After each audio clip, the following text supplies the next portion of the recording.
Compelling stories are not hard to find. You just need to know where to look. Join your host, Dr. Eric Shaw, prosecutor Ryan Frank, writer Adrian Bonenberger, and comedian Ryan Connor as they interview ordinary people about their extraordinary experiences. This is Baggage.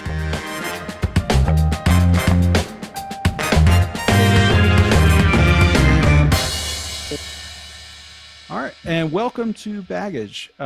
This month we have the privilege and honor to do our first charitable collaboration. Tonight we are going to be working with the Dear Jack Foundation. I'd like to introduce Susan Wondishin. She is the Director of Operations for Dear Jack. For those of you who don't know, Dear Jack is a cancer support charity. It was founded by Andrew McMahon of Something Corporate, Andrew McMahon in the Wilderness, and Jack's Mannequin. He is in my opinion, fantastic rock star and also cancer survivor. And let's just jump right in and let Susan introduce herself. Thank you so much for having me, you guys. So I am the Director of Operations at Dear Jack Foundation. I've been with Dear Jack for almost 8 years. Dear Jack was really founded by Andrew when he moved into survivorship after his cancer diagnosis, because he really realized that in an era where cancer is one of the biggest call to action items out there for the health arena, that there's really not a lot of support for young adults going through this. And the numbers say that young adult cancer diagnoses are frighteningly on the rise. Every 6 minutes, someone between the ages of 15 and 39 is diagnosed with cancer. That equates to more than 6 times the number of pediatric patients diagnosed with cancer every year, which is nothing against, we love and support every pediatric program out there. It's just a point of reference that this is a really increasing demographic. In the last 40 years, there's been almost a 20% increase in diagnosis rates for young adults. So, and as you can imagine, between the ages of 15 and 39, all the things that are going on in your life are really huge, changing things. You are doing graduations, you're doing post-high school studies, you are starting careers, you are starting relationships, even just moving out of your parents' house for the first time. And for our program participants, all of that really gets paused, sometimes indefinitely, when they go back to real life, in air quotes. It's not the same, and the path that they were on has irrevocably changed. So we've really worked to support AYA, adolescent and young adult cancer patients and survivors, through 3 different programs that go diagnosis all the way through to survivorship. So we have a wish granting program called Life List for young adults who are in active treatment for cancer. We bring new participants in every quarter. They get a budget of around $1,500 to wish for something that's going to bring them joy. There aren't a lot of rules on that program, which is what makes it super fun. And no, I do not know how to get you to meet Taylor Swift, but other than that, I'm really ready to try. Then our program for AYAs anywhere in their cancer journey is we have a community offering. We have 2 virtual get-togethers every single month. They typically are more of a psychoeducational kind of lean to them. There's some really awesome psychosocial support programs already out there, so we tend to deal with more informative things. So we do all sorts of different topics. Our next speaker is the CEO of Livestrong, coming to talk about their closed loop AI program. We've done nutritionists, we've done sexual health therapists, we've done LinkedIn experts. It's all over the board. Anything our AYAs need or want, we try and provide them with. But we also have a community forum, which is a closed section of our website for AYAs only. It's got a lot of mental health resources on there, but the real meat of it is that every time we have one of those calls, we don't record our calls because we want them to be a safe space that our AYAs can say anything, because all the feels are acceptable. But we take the slide deck or the information provided and we build that into a resource source database for them so they can access that at any point in time. And then our final program, we have Breathe Now retreats is what they're called. And those are for survivors who are at least a year post-treatment. And the whole idea of those, we have two different styles of those. One is for couples, one is for individuals. And the idea is to really kind of give our AYAs a leg up moving into survivorship, to really help them process the trauma they've been through. This is where you guys, like, this is everything you guys talk about. Our AYAs have PTSD. They have been through something really, really traumatic, and we want to help them process that so that moving into survivorship, they are in just an absolutely better space for their mental health. And if it's a couples retreat, we really work to open up the lines of communication and get that couple away from patient and caregiver and back into a balance. So those are the things we do. We are so honored and proud to be able to support the AYA community. I every day say that I am humbled that they let us walk with them through this phase of their lives. One of our very favorite program participants is Brandon, who was a part of our Life List program, and I am honored to introduce him and have him tell you his story. Thank you for coming on, Brandon. Thank you for having me, and thank you for the introduction, Susan. Let's see, where to begin? Let's just start with kind of like, how did things start? How did you when you found out that your diagnosis, what kind of led up to that, and then kind of walk us through those first couple days and weeks of the diagnosis and starting treatment, all that stuff. Yeah, absolutely. It was so strange because I know a lot of people have asked that question of like, how did you know? What was that process of getting the diagnosis? Usually because you can tell there's a lot of people who will ask that out of fear. They'll hear that you've gone through it, and then that will awaken this anxiety that they too might get stricken with a cancer diagnosis, and so they want to hear it from you. So you kind of take that with this grain of salt of like, I'm going to share my story, but I also know I'm going to give you this thing that you're going to think about indefinitely. Like anytime you get any symptom like this, you're going to freak out and think it's. So there's always like a bit of. You were reading my mind. That's exactly what I was thinking. No, I was like, what should I be looking for? Everyone wants to know. Yeah. And so that also opens up that important disclaimer before everything we talk about, that every cancer is very different. There's a lot of things that are universal in the experience. And then there's even more layers of similarities.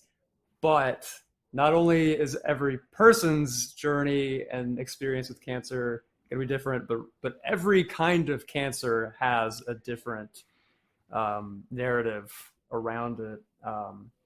So I always want to give that with a grain of salt with, if you're ever going to listen to this journey and think these are symptoms and side effects I should be looking for, that's sort of the wrong prerogative. Just stay in touch with yourself, be honest with yourself. And if anything feels weird, go to the doctor at all in any part of your body for any experience. That's the way you curb encountering getting blindsided with any big disease, is like, just stay aware of your own self.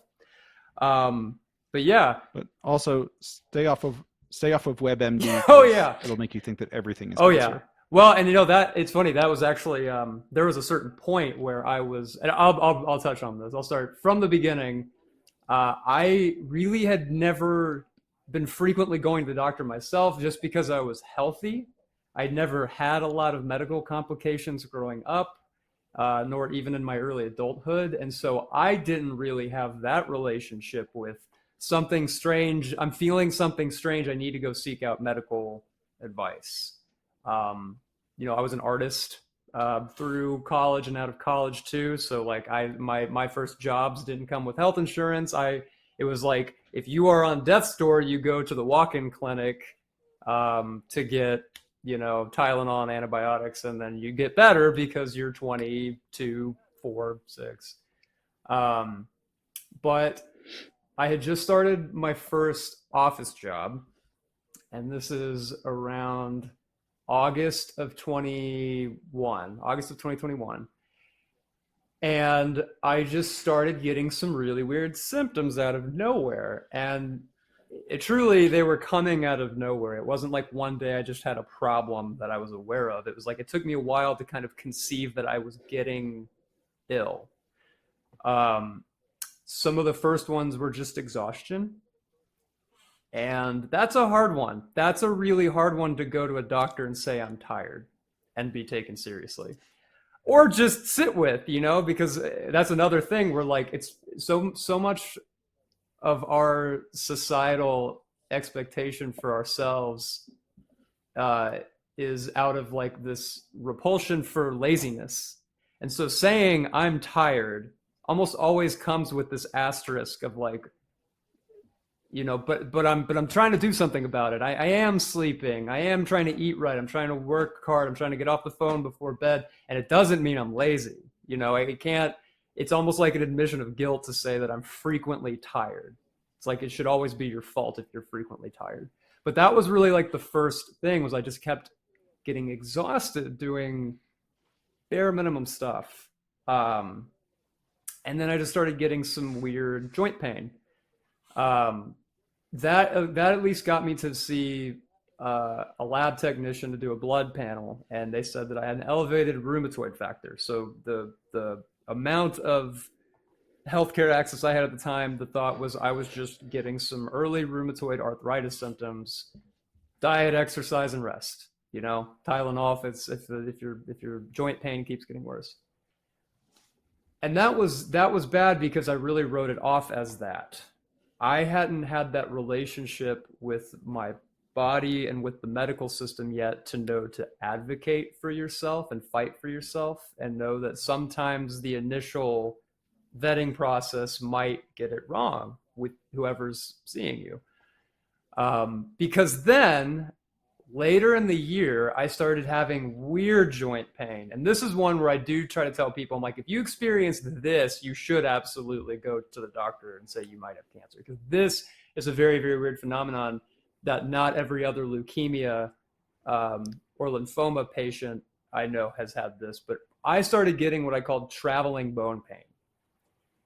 And it would be these really, really intense soreness, almost like a break, almost like that feeling of when you've broken a bone. And it's like any slight touching or aggravating of it is gonna, this dull ache, pain. I was getting that very localized in random spots that would move. And so one day I would wake up and my knee cap felt like it was gonna pop off. I mean, it really felt, and I didn't know how to describe that to people, where it was like, it feels like there's pressure under my kneecap and my kneecap is going to pop off. And obviously any doctor that I went to would see that and be like, your kneecap is not going to pop off. I can see it. But how am I advocating and trying to convince people that that's what it felt like, especially when I couldn't then give a reason why. And then it would go away. And then that was also a complication, was that anything that I was experiencing was not staying around long enough for any first-line medical professional to take it seriously. Because then a few days later, I got it in my ankle. And then it would go away after a day or so. And then it would go to my scalp but it wasn't my scalp, it was my skull. And I wasn't figuring out what this was. I was just chasing people saying, I guess I need to go to the dentist because my teeth hurt. I mean, I remember I went into the dentist office a few months after all this started and was begging them to take off my permanent retainer, the little wire bracket that they'd installed in my teeth. And the dentist was like, why? Like, it's not bothering you, is it? I'm like, it's bothering me. And they're like, we can adjust it. And I was like, no, you need to remove it from my mouth because I'm in tears from pain. And they're like, well, that can't be because you've had it for years. And I was like, I know it can't be. All of these symptoms can't be. I was encountering that many times, but I didn't know how to advocate other than, again, just chase these symptoms and try to treat them one at a time. Meanwhile, the can is getting kicked down the road as this goes on. So my first symptoms start in August, September of 21. And by the time something happens that I can go to the ER, it's been about 4 or 5 months. And I feel like, can we swear on this? Is this swearing approved? Okay. Yeah, this is a mature show. You can say whatever you sure. I feel like dog shit for a long time, every day, all day, since this all started. But then some really significant things are happening. Like one day, my hands below, like the middle of my forearm, ballooned up like I got stung by bees. Both hands completely swollen. I went in there and they're like, "Did you grab an oven that's been turned on full?" Like, what? They're like, "I haven't seen this." And I was like, "I don't know either. It's just happening." Finally, that was strange enough, coupled with the details of everything that I'd been going through, for them to say, "Okay, we don't want to alarm you." And I feel like every person who's been diagnosed hears this expression, but like, "We just want to be sure. We don't want to alarm you, but we just got to be sure. So you now have to go to the rheumatologist." Go to the rheumatologist. Rheumatologists want to concern you, but we have to go to the hematologist just to be safe. Then the hematologist wants to go to the oncologist just to be safe. And at that point, yeah, you are on WebMD, sort of compulsively going through everything like, am I about to get a cancer diagnosis? And the sad thing was, at this point, and I will not give the details of where I was working, but the company that I had been working for since this started was my first office job, chinos and swiping the badge to get in the building kind of like job, work issued laptop thing. They had told me they were going to let me go. This is March of 22. So this is about 6 or 7 months after it started. And the problem was I kept getting brought in by HR. And HR had a list of concerns, including I was pale. It seemed like I had been losing weight. Several of my coworkers had seen me sleeping in my car during my lunch break and after 5, which I was like, after 5, I can do whatever I want in my car, but whatever. And that I would go to the bathroom for extended periods of time, several times throughout the day, to a point where they were concerned that I was abusing the privilege. What they didn't know was I was going in the bathroom and just sitting down on the ground in the stall and just kind of like rocking back and forth because like my bones hurt. And I was trying to like hype myself up to go into a meeting and put this face on like I was okay. And so HR had said that they were concerned I was doing drugs. To which I was like, I feel very belittled by having to offer this, but I was like, you can drug test me. I'm not. And they're like, well, are you well? I was like, no, but I can't tell you I don't know. I've been in this months-long pursuit to find out if I'm well or not, and I don't know. But all said and told, they had said, we're deciding to outsource your position to a subcontractor who covers that as part of what they're doing. So we're kind of downsizing the marketing team. We just think this is too much for you to handle. And the implications were there, that they heard me, but they did not believe me. So I remember my last day of work was March 30th, 22, and I was still on this pursuit. And at this point now I had this time frame. I was like, I'm going to try to get another job, but I'm going to lose my health insurance. And I still don't have an answer for what has been plaguing me for the last almost 6 months at this point. So I remember I told this to the oncologist that I'd seen, who was like, okay, I'm going to go ahead and just put you in for a CT scan to be sure. I don't feel like we're there yet, and I don't want to alarm you, but I hear you that this might be complicated soon by this is your last day of employment. So let's go ahead and get it scheduled for today. Come on in. I did that morning, went to work and turned my laptop in and was left and was like, I just really hope I get some answer, because I don't want to start a new job and just do all of that rigmarole that I just went through at this last one.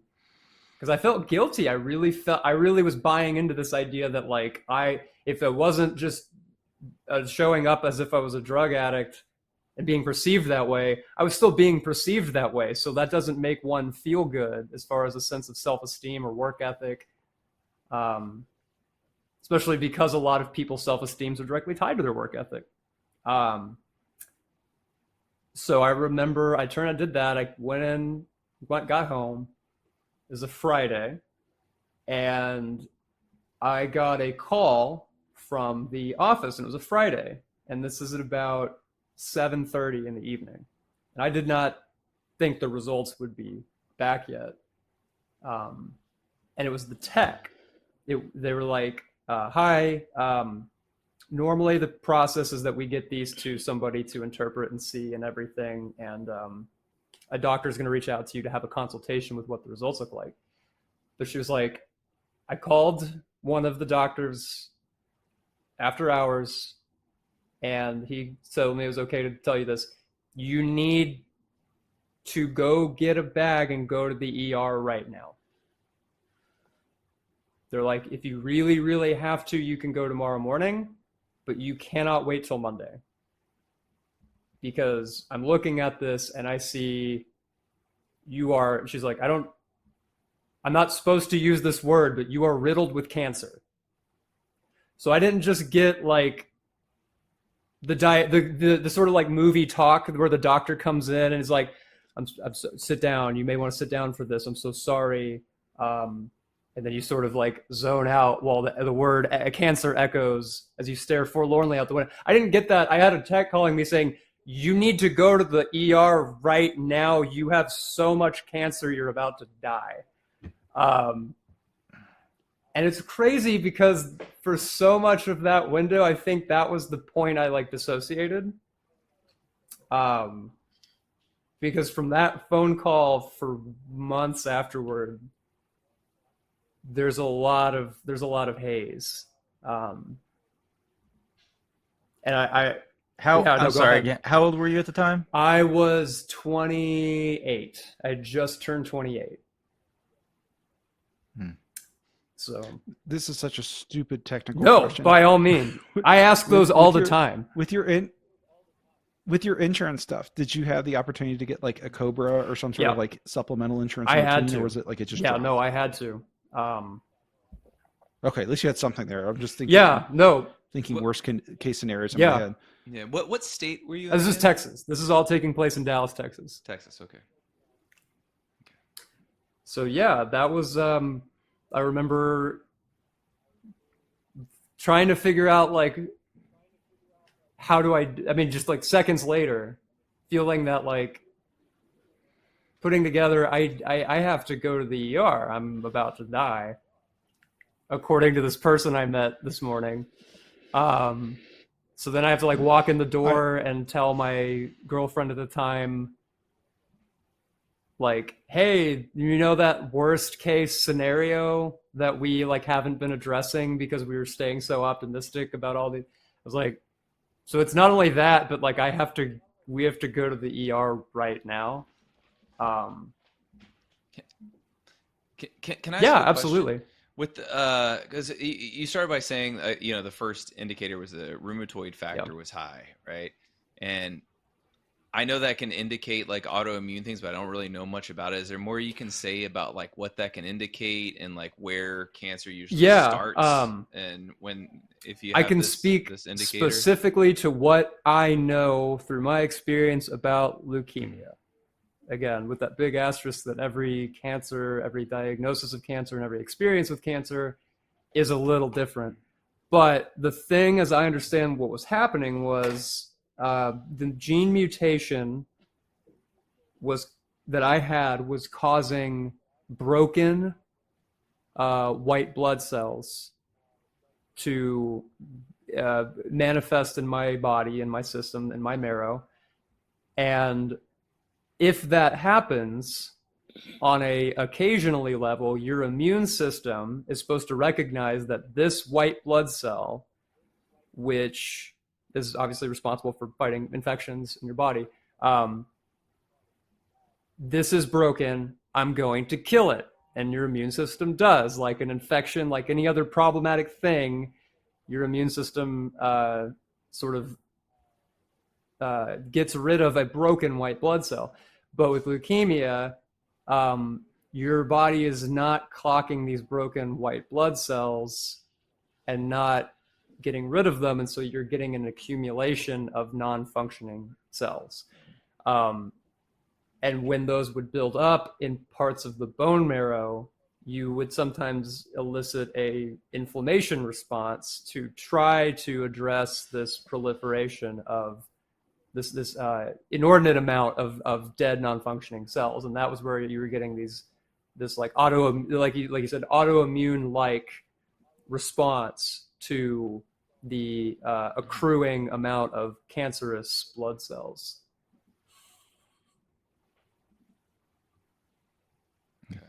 But yeah, it was the manifestation of it was a lot like an autoimmune condition. I remember lupus and a few other things like that were on the table as potential, like you might have this.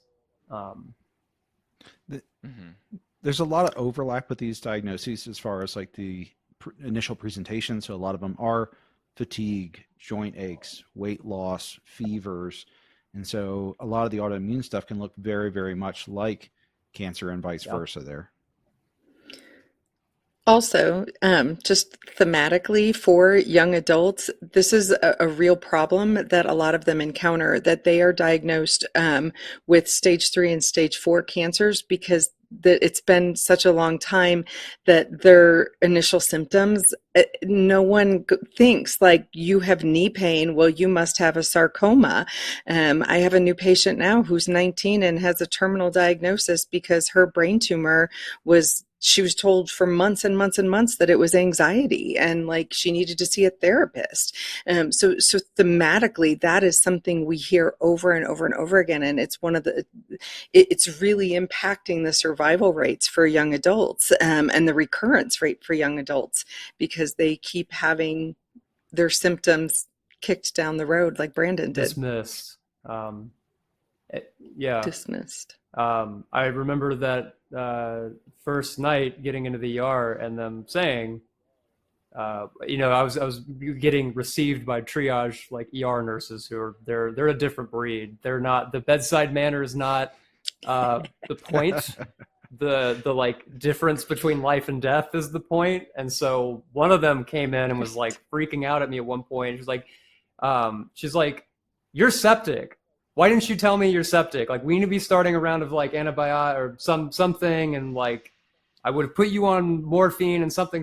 She's like, what did you do? Like, how do you have this infection? I was like, I don't know. I just got told to show up here. I didn't know I was septic. Also, what do you mean I'm septic? Why didn't you tell me you're septic? Yeah, I was like, yeah, who starts a conversation I think with that? She saw the ER nurses. She saw something come in and assumed I'd gotten an infection from something, or I'd, I don't know, left a wad of toilet paper up my nose from a nosebleed or something that would have given me septic blood. And I didn't know that. And so finally another one came in and was like, you've had untreated blood cancer for so long that 85% of your blood is cancer cells.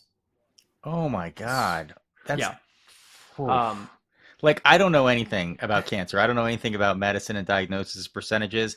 As a layperson, I'm like, well, tonight's tonight, I guess. 85% of my blood. 85% of your terrifying. cells are blast or broken is what the one that came in and said. So she's like, you have sepsis. Right. We need to start giving you blood transfusions, this, that, the other, and you're going to need to start chemo like tomorrow, like ASAP. And then the thing I hadn't really conferred with them on was, I was like, well, when does that start? And then I'd always seen in movies and everything, chemo was almost this like unless it was terminal, unless it was like a bald, thin person in a hospital, that chemo was something you went and got done and left. And they were like, no, they're like, you're going to need to have someone go get the rest of your stuff because you're going to be here a while. I was like, what does a while mean? They're like, probably a month or two. And they just told me go to the ER. I thought I was going to the ER maybe for days or weeks, but they were like, you're going to be here a while. You're going to be here a while until we know when we're going to let you go. In that moment, I can imagine that's incredibly terrifying. Was there any part of you that was like, now I know? Was there any kind of relief in the understanding and at least have an answer? Part of me knew. Part of me knew up until once they'd had me do the CT scan, and you could just tell with the way that the can's getting kicked, and you're hearing these specialists keep saying, like, just to be sure.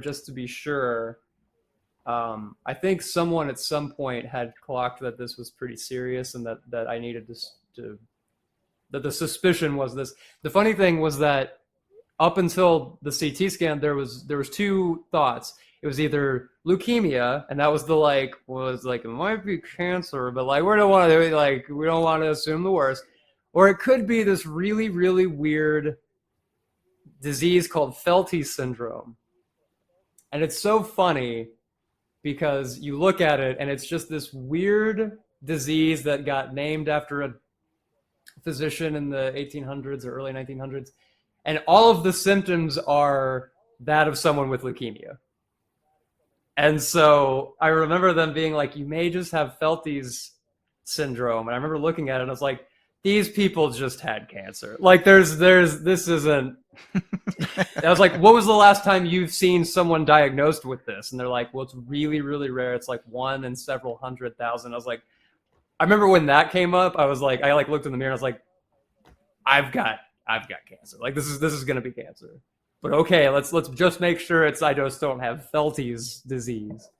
And I don't mean that to disparage. If anyone out there has legitimately been diagnosed with Felty's disease, my heart goes out to you. You should see an oncologist just to be sure. You're either a guest episode on House. No, that's what it felt like. Yeah, that's really what it felt like. Was I was waiting for Hugh Laurie to come out and be like, "Ha, you thought it was leukemia, but it's actually Felty's disease. Rat bites." So yeah, that was a very strange process to navigate all of these levels of necessary recommendations and diagnosis, getting a certain amount of response from family, friends, coworkers, other doctors. No one wants to validate your concern because your friends and family want you to think optimistically. They don't want you to sit and be anxious. The doctors can't prematurely say, like, you probably, but I don't know for sure. Go take this test, but between you and me, I think they're not going to say that. They on a legal precedent, they can't guesstimate your diagnosis. So it's kind of like you're getting gaslit along the way.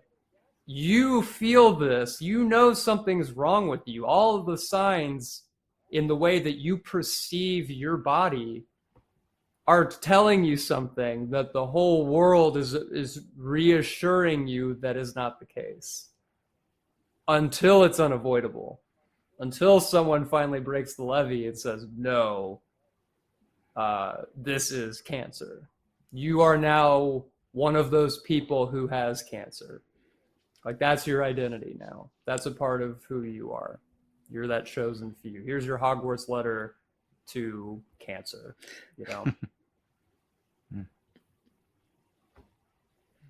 So from that point on, it's a different lifestyle. Yeah, I remember how was that adjustment? When I finally did come home for the first time after chemo and kind of getting the little dossier of like, so this is your life with cancer now. I remember coming home and thinking like, wow, just 6 weeks ago, I was this, late 20s guy with a girlfriend going to work And that was me. Like I had this identity that I had been working on for a long time, and that I had a sense of contentment with. And then I just remember I kept having this thought getting up every day. The first few weeks was like, every time you wake up, you're like, that was a dream. I'm going to wake up back in my old life because this can't be real. And it's almost worse when you go home. When you're in the hospital, you're still just in this experience, but then you go home and you're back in home in your bed and everything in the life you just had. And you wake up that first time and you're like, that was a bad dream. Like when you have your nightmares about running late for algebra class in junior year, and you have that little bit where you're like, I still feel the stress, but I have to reassure myself that I'm not in high school anymore. That was a dream. That doesn't affect me. You have that same battle for that first few months where you're waking up in your life and you're like, no, I'm a cancer person now. You know, I'm one of those people who has cancer, and this is my life because it's all day, every day has now been affected by this diagnosis. And yeah, I just remember having that thought reoccurring that was like, oh wait, no, I'm not the guy who's a marketing director at a company and a musician and all of these things that I was. Is like, I just have cancer now. That's every day for me for the foreseeable future. I don't want to go too far back in your story here, but just a lot of my experience with cancer patients was in residency, and we would take care of patients very similar to what you described there in kind of the acute phase of getting chemo. And it was always just so tough to watch, particularly for a lot of the patients I was dealing with were teenagers as well. So not too far off from where you were, and just seeing the kind of range of emotions of, you know, what's the classic like anger, denial, acceptance sort of stuff there.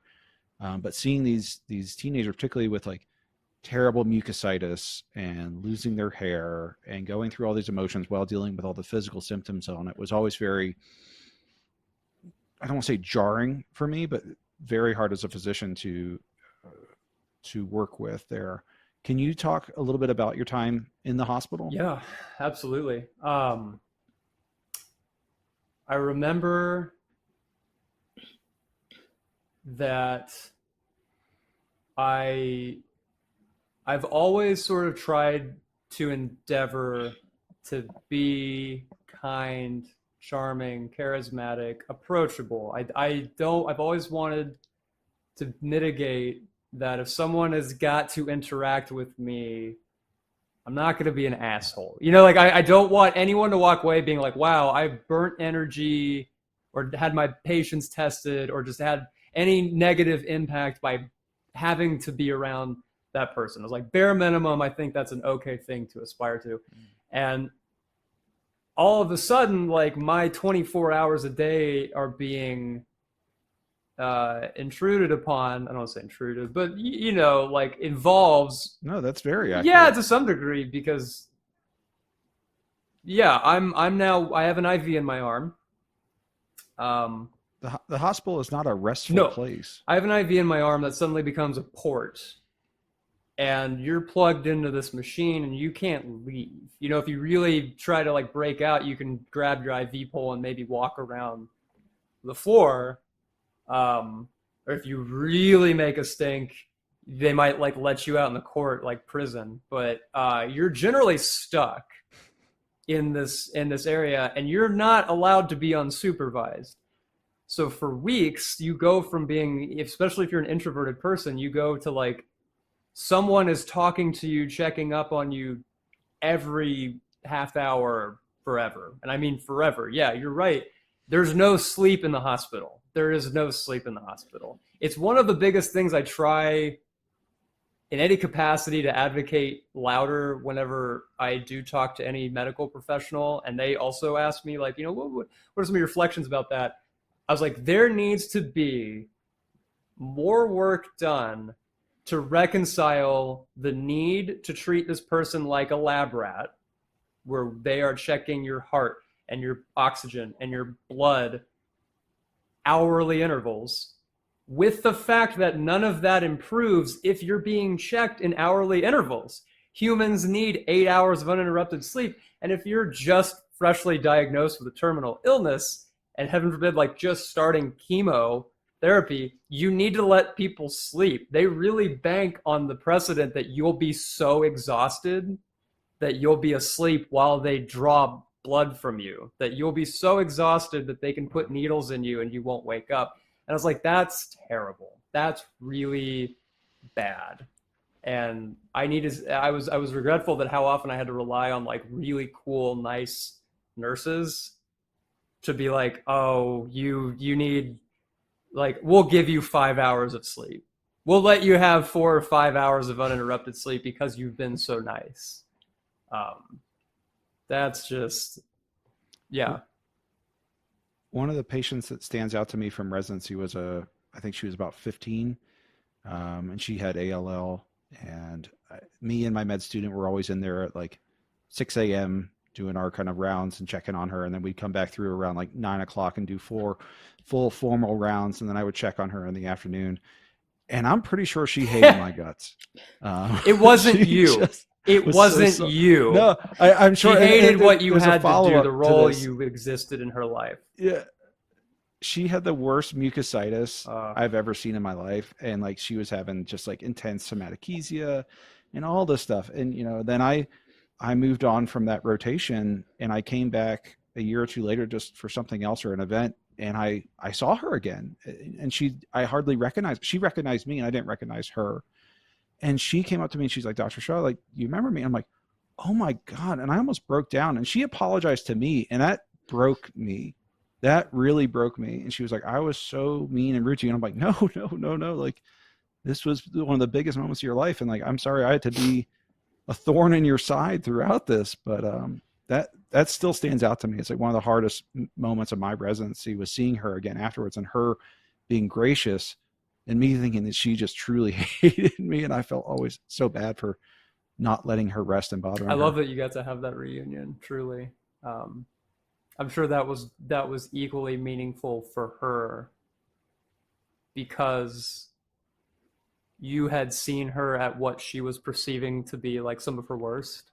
Not only like emotionally, how she felt she was treating you, but obviously there's a lot of insecurity that we just feel because we're in that sort of position, that weakened position physically, physiologically.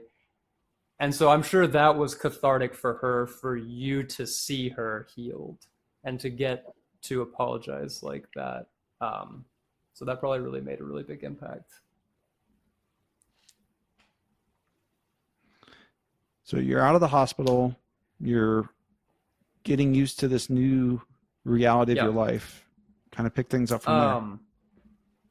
So I, ever the optimist, was reading very surface level into some of this, like, here's what you can expect. And I thought the standard protocol for ALL, I had B-cell ALL, was this thing called the SHOT protocol. And it was this alternating system of chemotherapies. And the funny thing is that so much chemotherapy, so many treatments in general, but chemotherapy is designed around this concept of unplugging the computer and plugging it back in. There's so many medical procedures that are so biologically complex, but they amount to the concept of like, there's a problem, shut it down and shut it back on, because the body works wonders by itself for 100 years. Let's just shut it down and shut it back on and see if it goes away. So that protocol is sort of that concept of like, we hit you alternatingly with these intense chemotherapies, and then we stop and we see if we've sort of retrained your immune system to catch on to these. We either fix the mutation, or if we haven't,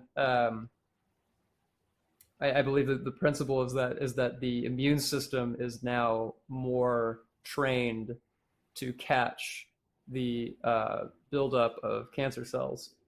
And then there's some, you also hear some of them where like the medical, like the abstracts and the medical research amounts to like, we don't know why this works, it just does. we've noted enough that it keeps working, that this is what we do, but don't pry into why, because we don't know. So I was really optimistic at the doing surface level readings of this, that I was gonna be that guy who just like had some chemo and then was fine. And I was even telling all my friends and my family, I was like, I'm out of the hospital now in May. So this is about May of 22. I'm like, I've just got a few more trips to the hospital, and then like we're gonna go to the beach before the end of summer, and then a few rounds in to chemo, they have collected the material they need to assess the gene rearrangement, the reason for why you have the cancer, not just the diagnosis of what cancer you have, but here we've identified what problem is happening genetically that's causing cancer cells to proliferate. And I remember that was a tough one, because that was when I got told, you have a bad one. You don't just have leukemia, you've got like a really rare bad leukemia, which shattered my like optimism and like, we're just gonna have some chemo and we're gonna get through this. But they told me they'd identified I had what's called the MLL gene rearrangement. And there's a bunch of like subtypes when you have leukemia of the Philadelphia negative, this, that, or the other. But I had the MLL gene rearrangement, which had a 10% survivability with chemo. So that was that first really hard talk where they're like, we're not just having like a normal cancer talk, we're now having a very serious cancer talk, because you will need a bone marrow transplant. If you don't get a bone marrow transplant, there's a 10% I got a quick chance question. that you live. Yeah, absolutely. Very quick question. At this point, or was it earlier, did you reach back out to HR and tell them like, hey guys, just so you know, yeah, it wasn't a drug addiction? No, funny story. I had resigned to that. I was just like I hope they sleep soundly at night knowing they're all assholes. But no, the word did get back, because I forgot I'd added one of my peers on Facebook, and so when it finally kind of came, I decided to be public facing with the fact that I'd been diagnosed. That got back around. And the funny thing was, I did get a visit from the CEO of the company. Came and saw me in the hospital before I'd left after my first chemo induction. And she was like, we are so regretful. We are so remorseful. We hope you know that like this was all protocol and nothing personal. And she offered then to like cover, she was like, I'm going to have 2 of our people reach out to expedite and assist you and your partner with filling out COBRA and all of unemployment, everything you need to patch through this window because you just lost your job. And I'm going to pay for your first few months out of pocket. And I was like, wow, all right. This is the lawyer in me cannot right. keep quiet. No, I know. That sounds an awful like avoiding CYA. liability there. And everybody told me afterward, they're like, that was entirely so you don't sue them into oblivion. And I was aware of that, but that was another thing where it was like, I didn't have the capacity. I did not have the capacity to care, to worry.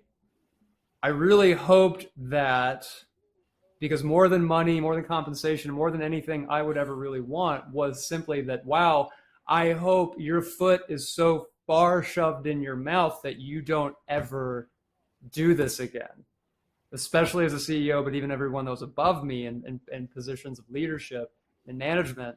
I was like, I hope you feel so embarrassed and hot in the face about this, that this permanently alters your thinking.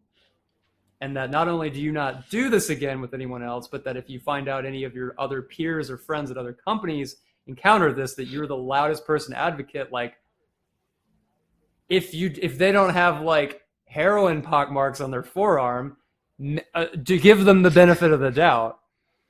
But even then, let's stop and assess why are we so quick again with this sentiment of your esteem and your value associated with work ethic. why anything, be it addiction, cancer, personal, family, mental health, anything affects your work performance, that you're not worried and preoccupied with optics and fat trimming, that you care about the person that you've hired, that you've engaged in a relationship with now as an employee, that you don't jump to conclusions, bad conclusions. You can jump to over worrisome conclusions. And do you need mental health days? How can we? The thing that did blow my mind was thinking in hindsight about that was like, wow, she was willing to have someone assist me with this paperwork after I'd been let go, because then the thought became that resource is there. And any of your employees could be going through any amount of crisis and putting on a brave face to show up to work, because that's what we're told to do. We're not supposed to let our home lives, our personal lives, our medical lives show up with us at work. And yet, that's where we come into these moments of crisis and we hear things like, oh, I didn't know. If only we'd known. That breaks my heart. He seemed so fine. She seemed okay. She had a smile. I was like, well, yeah, because there's this unspoken like gun to your head that you have to be fine. Otherwise, you're viewed as weak, a liability, and you're on the chopping block, because a company on the wrong side of history is going to be preoccupied with like only having efficiency, prioritizing efficiency in that way. So yeah, that did make me laugh. That I was like, I love how willing you are to accommodate me now that I'm not an employee and I'm in the hospital room like bald. Because yeah, I like that's just that. I hope that saves face. But no, yeah, I really just wanted to make sure that everyone knew at that point, and I tried to have that conversation with her on the way out, that like, you know, just don't assume the worst anymore.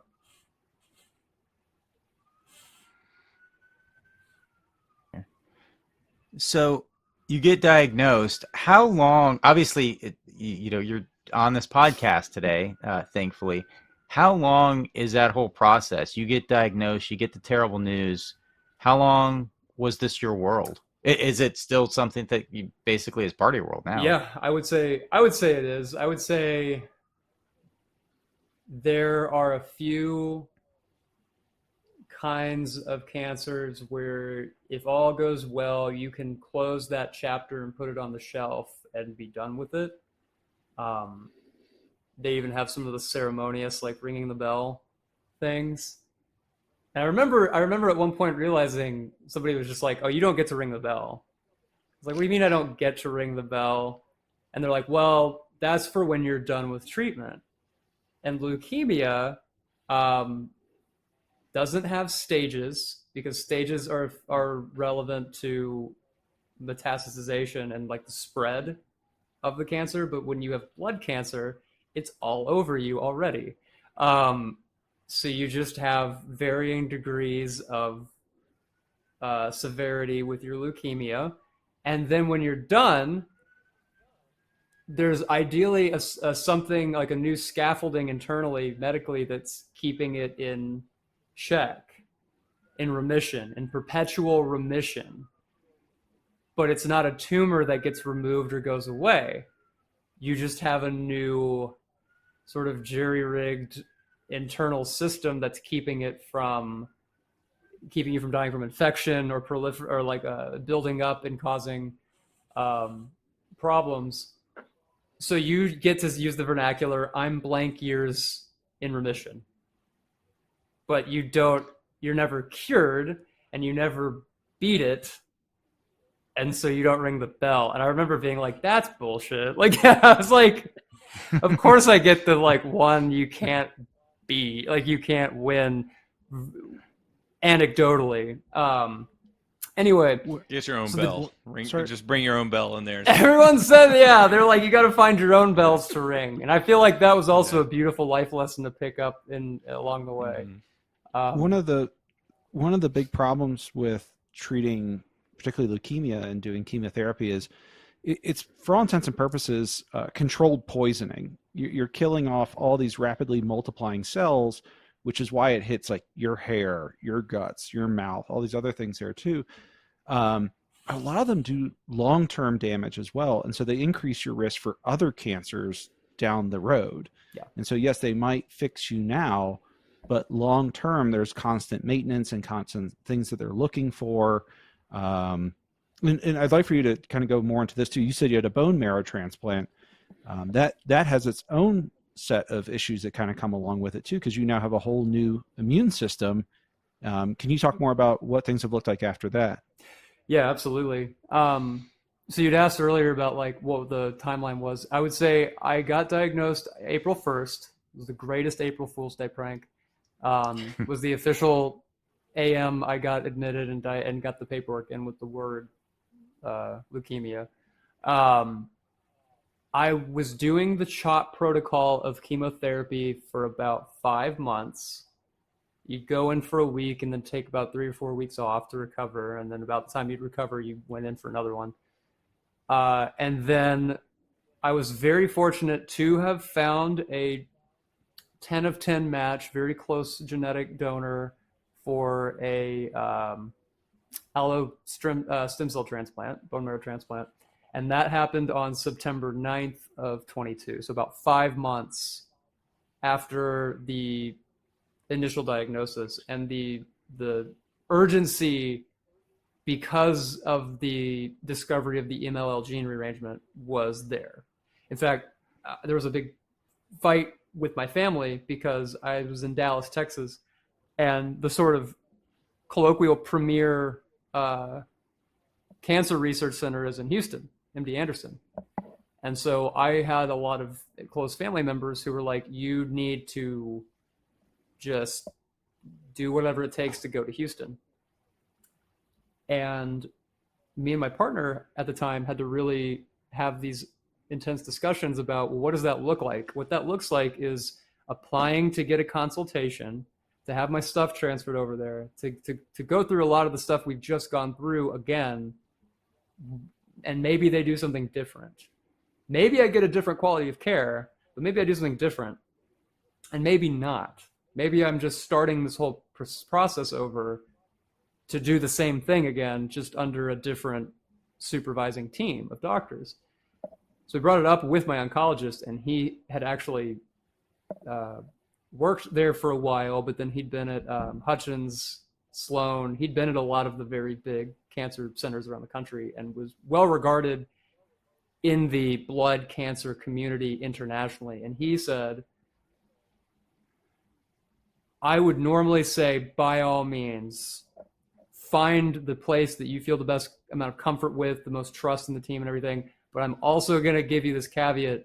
You are on a race against the clock because you have the ML gene rearrangement. We need to do a bone marrow transplant quickly, because to do one, we have to get the detectable amount of cancer you have to below 0% to successfully do the procedure. And your cancer is chemo resistant.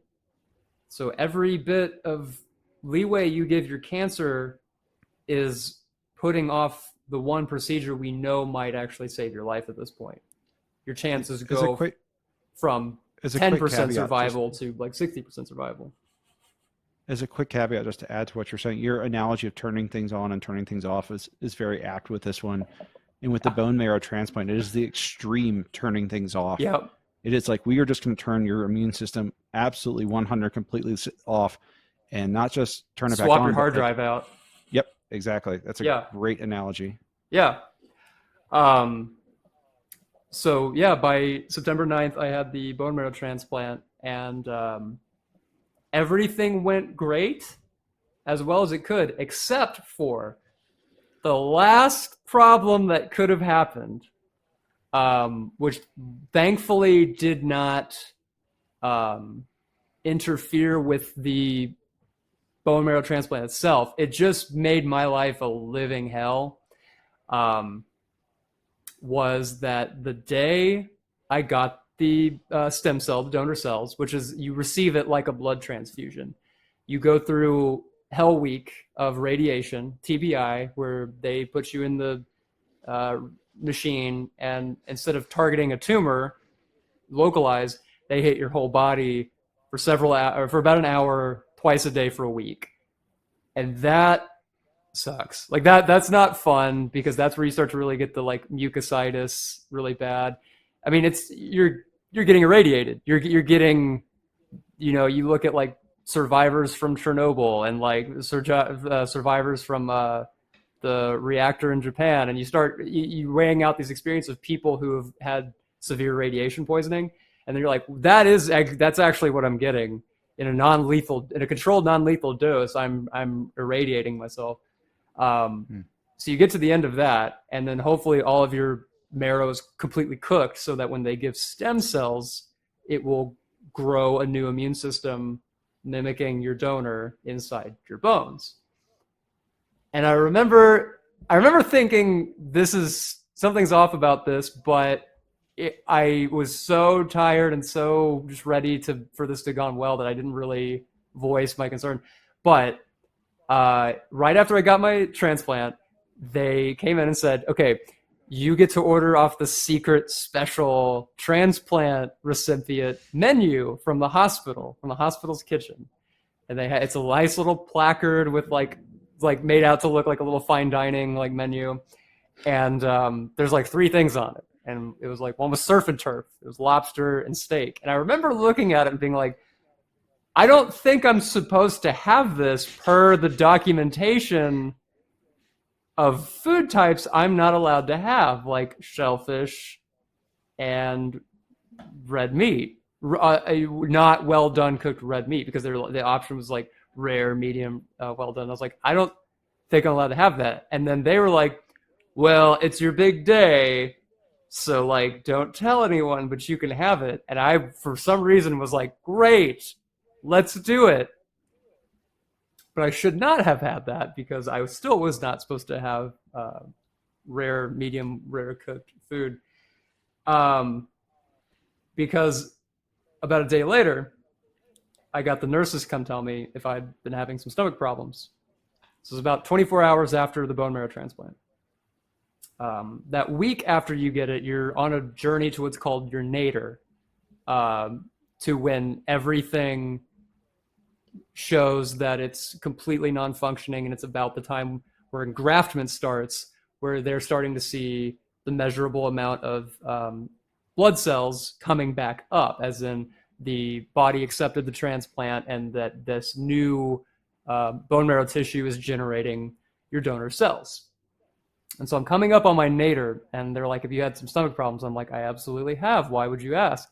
And they're like, well, there's a case of C. diff virus going around the hospital right now, and some people who'd ordered food on this day when this one chef was working in the kitchen have all come down with this case of C. diff. And I was like, that's fantastic. Now that you mention it, I am having all of the exact symptoms of the C. diff virus, which if anyone... So you had it? I did. So during my nadir... Did they do the new treatment? Do you know the treatment that's often given now that's like 100% effective? No, what is it? Transplant. Fecal the transplant? fecal transplant? No, Right, I did not have the fecal. I don't think I would have been allowed to have it because you didn't need poop. Right. Well, I was immunocompromised. I was completely immunocompromised. I had zero immune system. They don't want to put someone else's turds in you. Then. Right. Yeah. I think I was not. So no, I got the antibiotics. I got the old-fashioned antiviral, which are slow working. So during the nadir, which is very much the hardest part of the transplant, like famously, it's the part that sucks the worst, because your inside is all sunburnt from radiation, from a week of radiation. All of your immune system's gone. You're having fevers and other phenomenon whenever your body perceives an illness, trying to fight it off. And so you're getting very intense cold spells, fevers, shakes. You're about as close to death as you've been. Before that, it would have been like the day I checked in with like sepsis. The second time I was close to death was when I was engrafting the bone marrow transplant, because that's the point. They, like Eric said, they basically like bring you to a state of death and then give you stem cells and rebirth you. And the vernacular in the community is that day that you got your cells is your rebirth day. There's a lot of cancer survivors who have transplants of some kind, and they consider that their rebirth day because it's a new you after that. The old you would have died, and they did die, and now this new ship of Theseus kind of thing, this new you with this new part is the new you moving forward, and you are reborn in that way. So you are and that comes from this thought that you are basically brought to death leading up to this. So at that point, in the hardest, most hellish week, I then also had the C. diff virus, which, if anyone has not had that, is like diarrhea from hell is the only way I can describe it.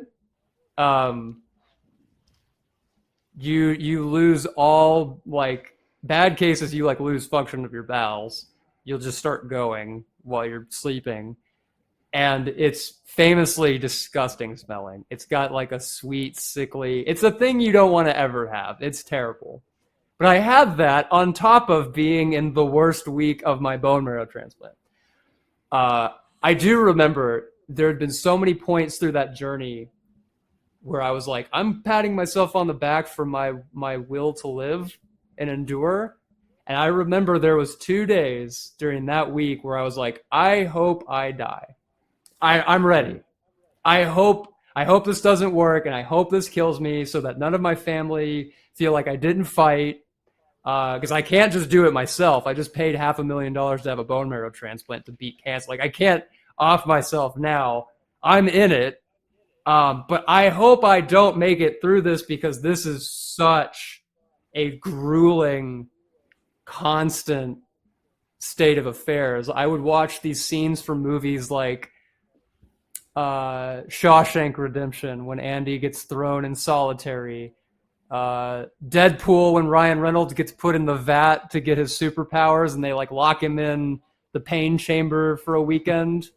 And he's like, no, don't let me back in. He's like, give him a weekend. And he's like, no, and they shut the lights off. Because that's how it felt, was like, there is not, and because the C. diff virus was on the floor, the nurses would all come in with like ET hazmat suits.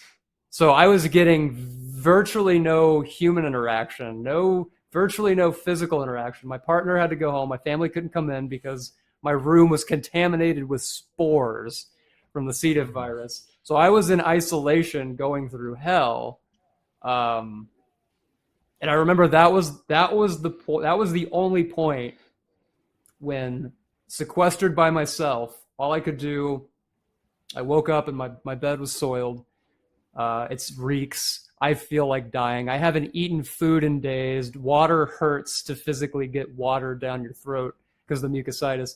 And I remember just waking up and being like, great, I've slept 30 minutes over the last 2 days. I crawl into the shower of the hospital room.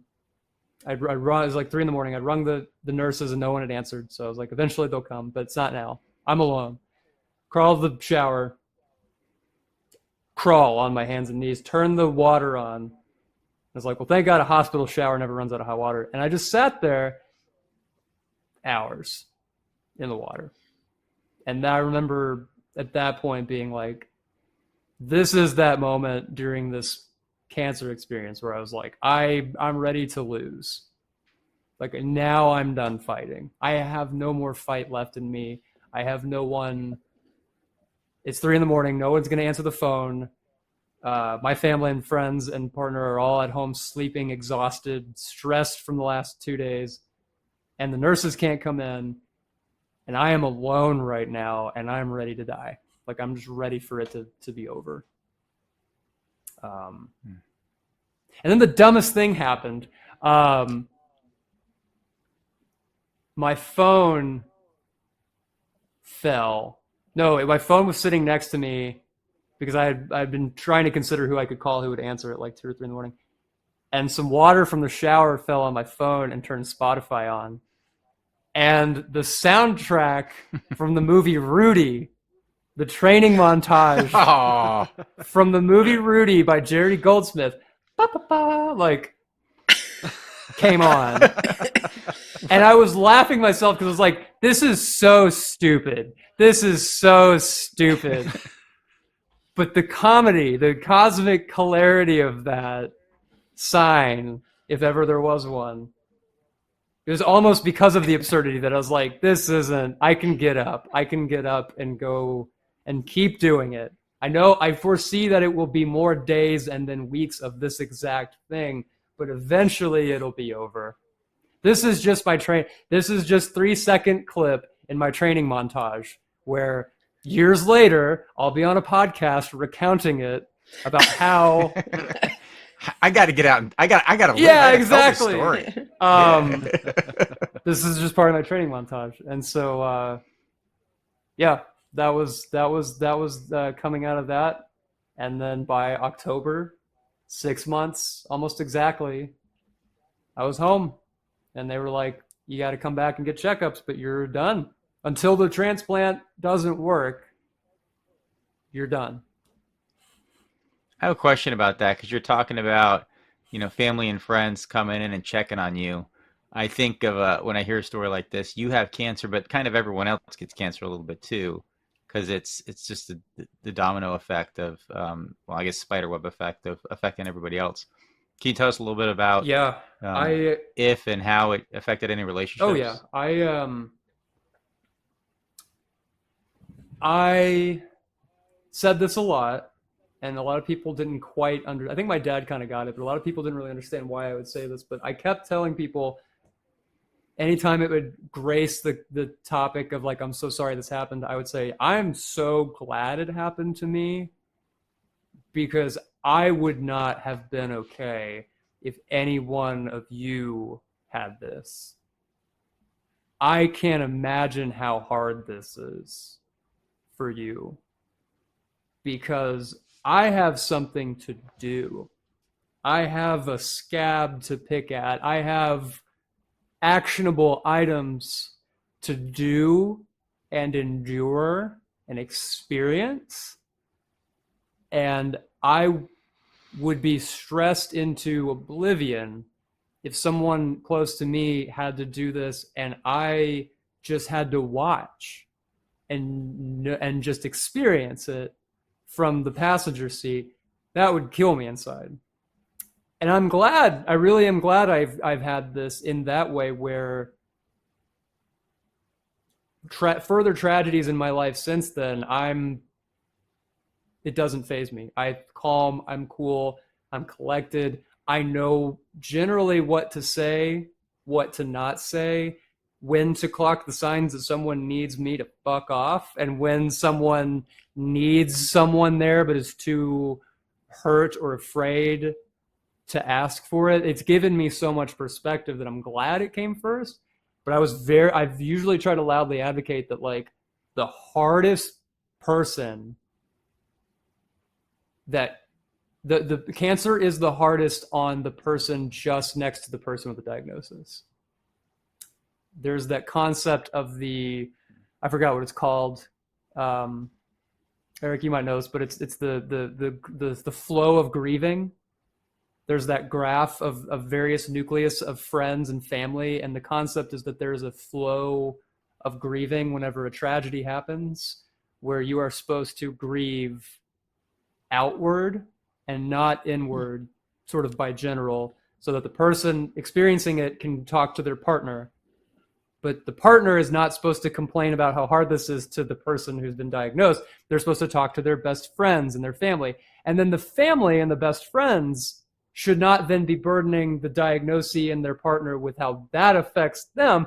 They have to rely on their friends and family and community outside of that. So you're supposed to be sort of carrying the stress and the grief and passing it outward in general. But that person right next to the sort of impact zone, to the diagnosis, to the center, to the nucleus of the tragedy, is so much going through it empathetically with an indirect line outward to express their frustration, their grief, their stress. It's why I try to quickly advocate for the work that Dear Jack and Susan does with the Breathe Now retreats, but also just the community building that they do, because, you know, the person with the diagnosis, yeah, the attention is on us, and we are constantly getting asked, what do you need? And the boyfriend, the girlfriend, the husband, the mother, the father, whoever is the de facto caregiver, is often not getting their needs inquired about. And they feel extremely guilty talking about it. How dare I be stressed? How dare I have my own problems, my own sicknesses, my own illness? My flu can't compare to your chemo session. My stubbed toe running errands can't happen because you are bald and vomiting from, treatment. You have cancer. What problems can I have? What am I allowed to have? Is such a recurring sentiment amongst the caregivers. And like I said, it's tough because then that person with the diagnosis it's not their place to be the support system. You don't get to really have an equal partnership at that point. You have someone suffering and a caretaker, and the flow of grief is going outward. And that doesn't often inherently strengthen equality and bonding in the dynamic of a relationship, because it's one way. Someone is getting helped. Someone is venting and lashing out and complaining and woe is me and am I going to die? They're vomiting their trauma at the partner, and the partner can only disseminate it back outward. It's hard. Cancer is cancer on relationships. Cancer is a cancer to relationships. And I know we talked about this at one point too, but I had sort of a similar experience as you said. It was your grandparents, Eric, but I was with my girlfriend when I got diagnosed, and we'd been childhood sweethearts. We'd been on again, off again for decades. We were giving it our first real go as adults, and we were maybe 2 or 3 years into a relationship at this point when I got diagnosed. And during one of my chemo sessions, I got pushed this drug called Compazine, is what it's called. Don't ever take Compazine. It's an anti-nausea drug that a lot of hospitals have extra of because they don't make it anymore and they have an abundance of it. And it's a very effective anti-nausea drug. But in like 1 in 3 people, it causes an impending sense of doom, which is not something you want to have on the oncology floor. But they gave it to me and I was freaking out. I was running around the room trying to rip my IV out. I felt like I was going to die. I felt like I perceived that a grim reaper was about to walk in the door and guide me away. I was freaking out, impending sense of doom. And my girlfriend was so amazing in that moment and put on some, what was it? She tried to put on something funny. She put on Seinfeld, and then I just started crying because of the incompetency of the characters in Seinfeld. The whole comedy of Seinfeld is them angry at each other and having problems. And so when you have an impending sense of doom, I was watching this. I think Jerry's dad was trying to get coats to Florida, and I was like, why can't he just overnight? Why is this funny to people? Why do people watch this? Just stressing at Seinfeld. And so she was like, okay, we're gonna put something else on. She put on Futurama or something, but she put on something for me to watch that was calming. King of the Hill, that's what it was. It was a calm. She identified that it needed to be destimulating content, understimulating content, and she just colored with me. We took out a pack of markers and paper, and she just kind of instinctively knew to do art therapy with me, and coaxed me through this medically induced panic attack for hours. And I remember by the time they'd finished putting my round of chemo on, I fell asleep and woke up. It was 2 a.m. And I just reached over to the table, the bedside table, and saw a rubber band. And I just asked her if she would marry me with that rubber band, because that's all I had. But I also had that sort of like, if I'm going to go out, like, I'm going to go out with this person. And that action that evening just showed how much that person was ready to commit to this journey and like this test of my endurance with me as a supporter. So yeah, that was sort of the very beginning of this, was also that relationship turned into an engagement. And all this to tie back to what we were talking earlier of that the relationship is not still where it was. We are no longer engaged. We did not actually end up getting married. And it was sort of like almost a bit of like an embarrassing end to what a lot of like narratives would like it to be, like a fairy tale, you know? We beat cancer and we fell in love. We have to be forever. Yeah. At what point did it fall apart? Like how far into the engagement? It was the following year. It was by the end of the following year. So we were engaged for a year after the transplant. Okay. And that was it was a slow progression where the adrenaline wears off. And they tell you that with a lot of things. The doctors will tell you that a lot of things, sometimes it's like car accident, terminal diagnosis, this, that, or the other. Adrenaline kicks in often to get you through traumatic experiences. And how long your body is normalizing that varies. But in all things, at some point, you get through it and the adrenaline wears off. And so at some point, we had gotten extremely close surviving this tragic event. But so much had been put on me, and so much of that dynamic had become me venting outward, me needing outward, me having needs from her, and having to redefine what, like, how do you have a relationship? Because, you know, like, we weren't married for 50 years and I'm 70 and she's 82, and so we're just caring for, like, we're young, we're in our late 20s, and we want to have a regular relationship after this. And a regular relationship has purposeful imbalance at times, but strives for a sense of balance, of equilibrium, of supporting each other.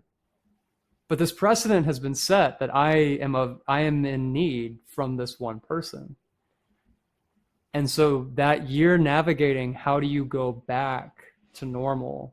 Not even normal, because we were dating before that. How do you become an equal partnership after this most trauma and tragedy was incredibly hard to navigate. It was couples therapy, individual therapy, books, reading books, talks after talks after talks, aimless talks, purposeful talks, nostalgic talks, venting, frustration, all ears, just vomit what is nagging at you. And so I will say that one of the things I'm always extremely grateful for, not just her sticking through that and trying to make that work, was also that she tried to make everything after that work. We both put the work in on it. And the way it kind of came to a closure was, at some point I recognized you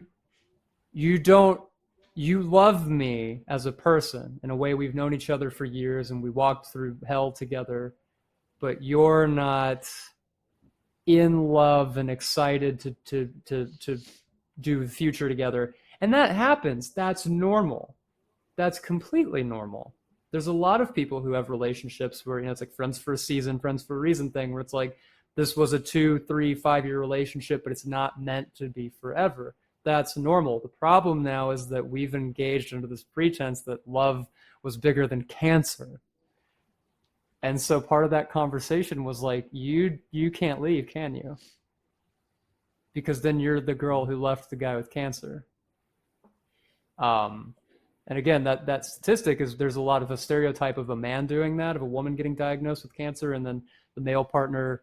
Again, this is very heteronormative stereotyping, but statistically, it's common for heteronormative couples for a woman to get diagnosed with cancer and for a man to get overwhelmed with the caretaking role and then leave, usually for someone who's younger and not diagnosed with cancer. And so it was strange to have the roles reversed a bit, but I recognized it. I was like, you can't leave. Your heart wants to leave, but you can't. And after a while, we had to kind of address that. And so there was this conversation that then had to happen about, like, what does it mean to love someone? Does loving someone mean ownership?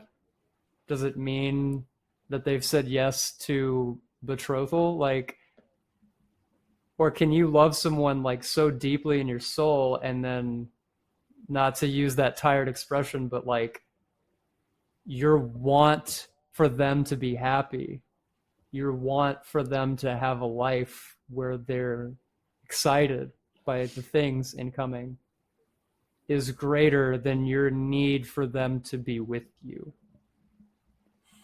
And so that kind of was where it came to a conclusion, was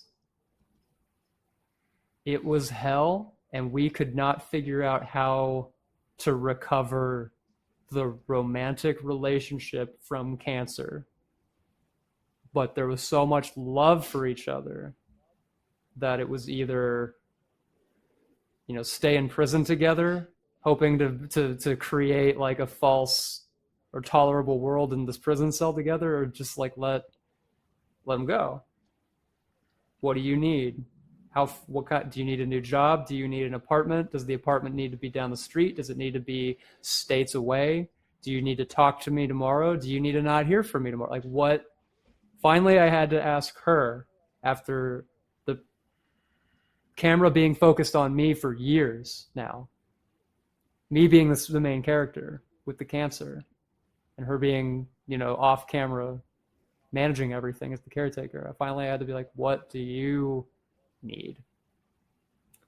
And that was hard. That was really, really hard. And it was messy. The transitional process out was very messy. But I think we really endeavored to do it as amicably as you can. And that, I'm thankful for everything we went through, because that was where that foundational love still existed, because we trauma bonded in that way through everything, that like, even when we were so mad at each other, like, we could never truly wish ill for each other, because we just dedicated our whole lives to getting through like life or death tragedy. So that was my story with that. And so, Man. all right. Yeah. On that note, I gotta tell you, this show's a real bummer. I don't know how you guys talk to us sad sacks over and over and over, subjecting yourselves to this. I'm like, why do we? Yeah. I'd love to go into Yeah, I some thought more this stuff, was but I about the think- NBA Finals today, honestly. So, Brandon, on that note, thank you for sharing all of that. That was a hard conversation, but truly heartfelt. I know you're not at the end of your journey here. I know you have a lot more in front of you, but thank you for coming on our show. Susan, I wanted to give you a quick moment to just throw one last shout out for Dear Jack, and then I think we're going to wrap things up for the episode. Perfect. Thank you. So Dear Jack Foundation, you can find us we're just www.dearjackfoundation.org. You can find information about all of our programs out there. As a small nonprofit, we have 4 employees. We need donations always. But the most important thing to us is to please let any young adult that you know that is going through a cancer journey, or any co-survivor, caregiver, parent, anybody like that, we are here to support them. So please send them our way, because that is what we are made to do, and we would love to bring them into the Dear Jack family and give them support. Very good. Thank you so much. Excellent. Ryan, do you have anything to plug? I'm on the road a ton. In Phoenix at the end of June, Edmonton, Vancouver, Chicago, Philly, DC, San Diego, and some others. They're on my website, ryanconnorcomedy.com. Very good. Hey, Brandon, you're a musician, right? Why don't we plug your stuff? Where can people find I your stuff? am. I'm a musician for hire. I wish I had more to advertise by way of popular entertainment, but I'm a film composer by trade. So I've got a few movies that are out there floating around. If you Google my name, Brandon Maahs, or go to my website, brandonmaahs.com. A lot of fantastic films that I've been had the fortune of being involved with creating the orchestral score for YouTube, Spotify. I've got a lot of music out there, and I've got some music that I had this could be a fun supplemental story, but music that I was working on in the hospital, trying to salvage my career while going through chemo and trying to score movies on a laptop and with the IV in my arm. So there's a bunch of very films that are very important to me that I've had the privilege of being a part of. But yeah, my website, Brandon Maahs, social media. Well, and can I say, in case people are just hearing audio but they're not seeing Brandon's name, that his last name is spelled Maahs. That's correct. Yeah. And also, I'll put some of those links in the show notes too. Absolutely. Awesome. Well, thank you guys. And I will also say this: the best thing to do is definitely go to dearjackfoundation.org and donate directly there. But I've just decided this, sorry guys, that if anybody goes to the Baggage Podcast /support and get a membership, or through Apple Podcasts, get a membership for the next several months, 100% of everything is going to go to Dear Jack as well. But the number one thing is to go to Dear Jack. That guarantees it. But if you also want the benefits of the membership, Baggage will be donating our proceeds to you guys as well.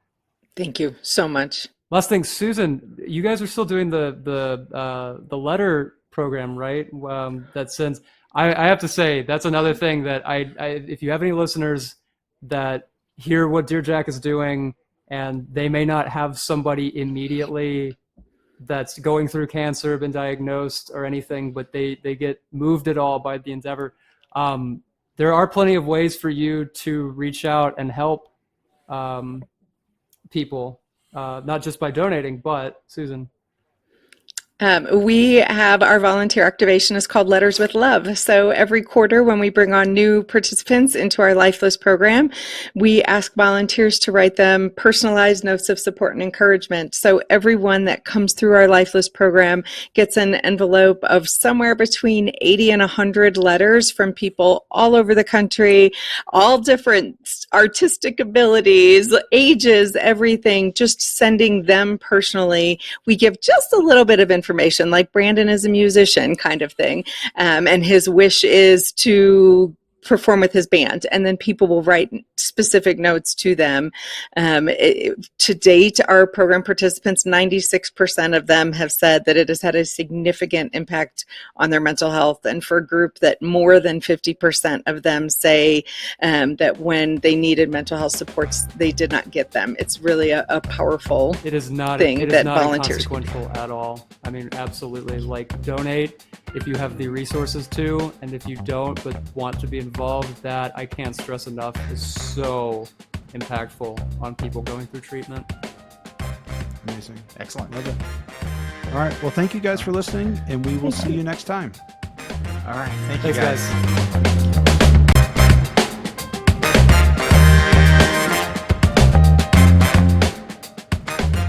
Music for Baggage provided by Quincy Ledbetter. You can find his stuff at qledbetter.com. Graphics provided by Megan Weaver. You can find her at meganweaverart.com. Special thanks to our premium members for their support. You can become a premium member by clicking subscribe in your Apple Podcast app or by visiting thebaggagepodcast.com/support to sign up or to gift a membership to someone. A percentage of all proceeds go to charity. If you have any questions, comments, or a good story to share, please email us at thebaggagepodcast@gmail.com.